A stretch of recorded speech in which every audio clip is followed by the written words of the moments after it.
Bad blood শোতে যা হয়েছে সেটার সবচেয়ে বড় হাইলাইট ছিল ড্রু ম্যাকইন্টায়ার এবং সিএম পাঙ্কের ম্যাচ। এরপরে আমি যে কথাটা বলবো সেটা শুনে আপনাদের রেসপেক্ট নেক্সট লেভেলে চলে যাবে ড্রু ম্যাকইন্টায়ারের জন্য। পার্সোনালি আমি তো বলতেছি যে এই ফিউডে ড্রু ম্যাকইন্টায়ারের সবকিছু আমার ভালো লেগেছে ওভারঅল।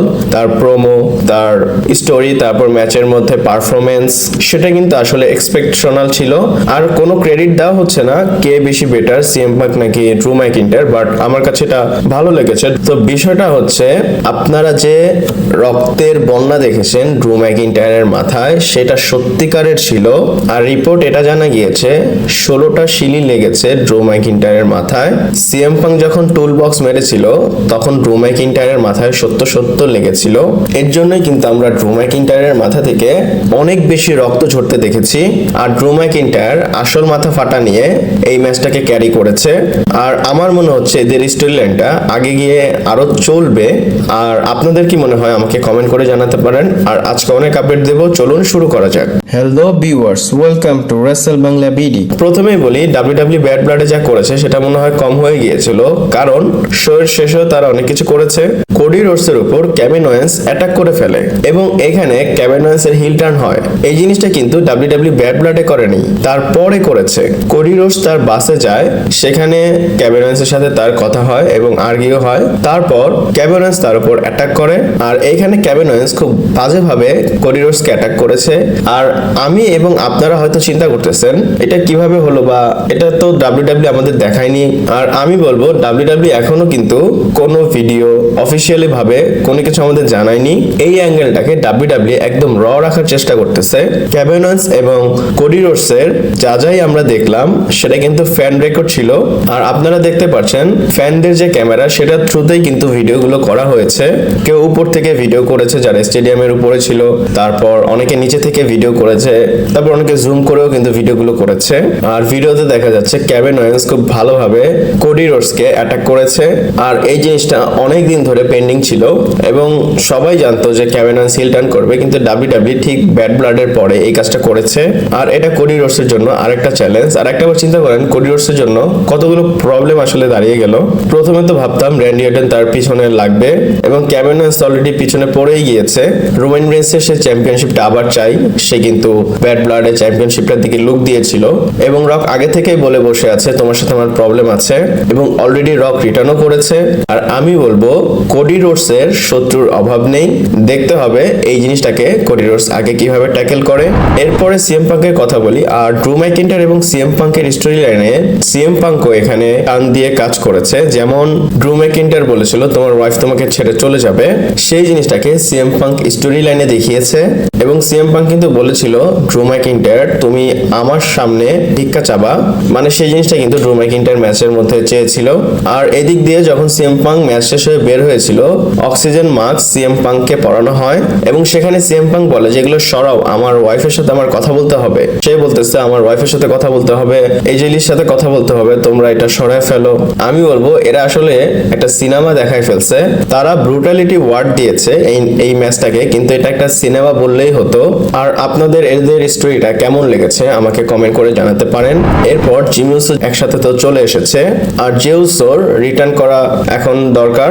আর জে উসো একাই পড়ে আছে, তারও আসা বাকি, কিন্তু জে উসোর রিয়াকশন অনেক বেশি এসেছে। আর এমন এমন রিয়াকশন দিয়েছে আপনারা দেখলে একটু অবিশ্বাস করতে পারেন, কারণ সে কিন্তু এখন সিঙ্গলস রানে আছে। সবার প্রথম আপনাদের আমি ইনস্টাগ্রামে স্টোরিটা দেখাই। আর সে রিল শেয়ার করেছে যেটা ডাব্লিউডাব্লিউ পোস্ট করেছিল, আর এখানে সে শকিং একটা ইমোজি ইউজ করেছে। এরপরে অ্যারিনা থেকেই তাকে নিয়ে ফ্যানরা একটা ভিডিও পোস্ট করেছে এবং এখানে দেখা যাচ্ছে সে সেখানে বসে ইট করতেছে। আর পুরো ম্যাচটা কিন্তু সে সেখান থেকে বসে দেখতেছিল। আর আমার মনে হয় এই ব্লাড লাইনে এখনো ডাব্লিউডাব্লিউ কোনো রোল ফিগার আউট করেনি জে উসোর জন্য, এর জন্য সে এখনো আসেনি। আর সাথে জিমি উসোর যে রিয়েল লাইফ পার্টনার তার সাথে ছবি তুলে সে ডে দিয়েছে। আর ওজি ব্লাড লাইনের যে কাছাকাছি চলে আসা সেটা কিন্তু অলরেডি শুরু হয়ে গিয়েছে। জিমি উসো রোমান রেইন্স চলে এসেছে, এখন আমাদের জে উসো আসা বাকি। আর স্পেশালি তার স্ট্যাটাসটা দেখেন, এখন সে কোন লেভেলে আছে, সে অনেক বেশি বেশি পপুলার। সেই ইন্টারঅ্যাকশনটা দেখতে কিন্তু অনেক ভালো লাগবে যখন সে রোমান রেইন্সের সাথে মানে একসাথে দাঁড়িয়ে থাকবে।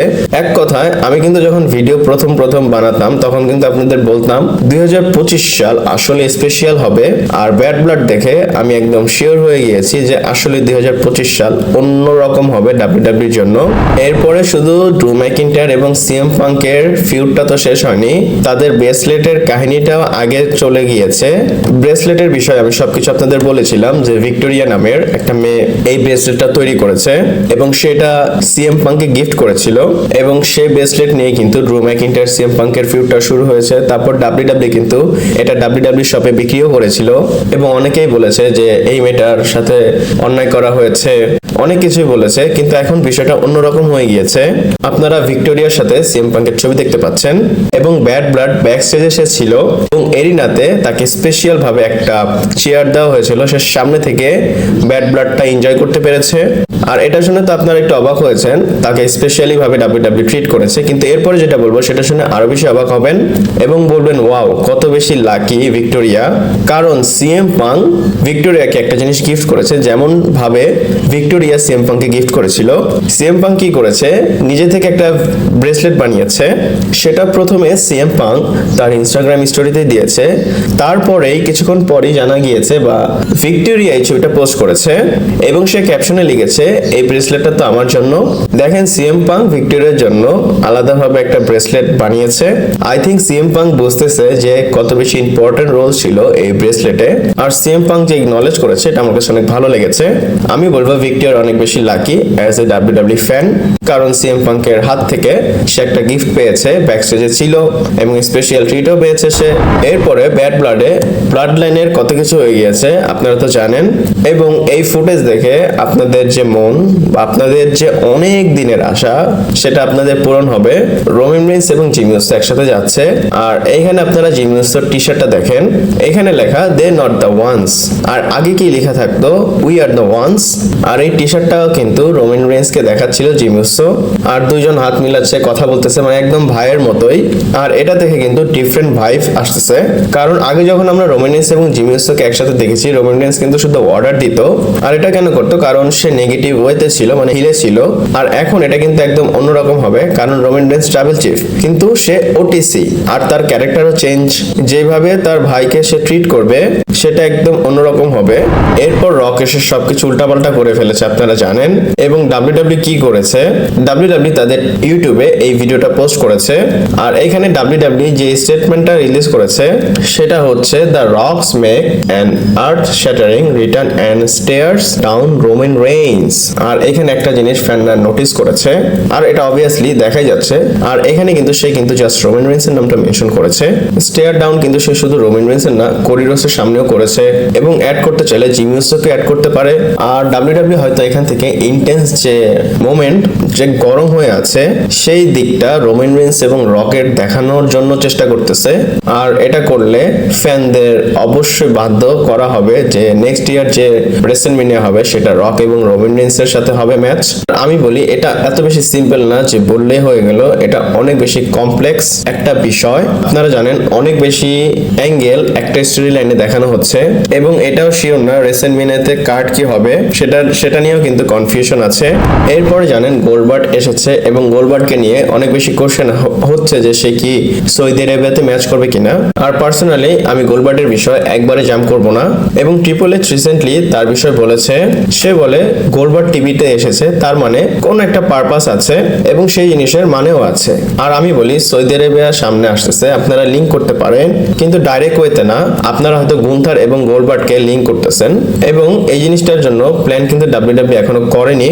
এবং কোশ্চেন যখন করা হয় ট্রিপল এইচ কে গুন্থার কি আরেকটা ম্যাচ করবে কিনা, তো ট্রিপল এইচ অ্যান্সার দিয়েছে সেই জিনিসটাই যেটা সবসময় ডাব্লিউডাব্লিউ তে চলতে থাকে, সে বলে নেভার সে নেভার, মানে আপনার যদি অ্যান্সার না করতে হয় এই কথাটাই ডাব্লিউডাব্লিউ তে সবাই বলে থাকে নেভার সে নেভার। আর গোল্ডবার্টের যে ম্যাচ সেটা নিয়ে ট্রিপল এইচ এখনো কোনো কিছু বলেনি, কিন্তু যেভাবে সে এসেছে গুন্থারের সাথে আমরা যা দেখেছি অবভিয়াসলি এই জিনিসের কোনো মানে আছে, কিন্তু হ্যাঁ এটা ওই ডাইরেকশনে যাবে না যেটা আপনারা ভাবতেছেন।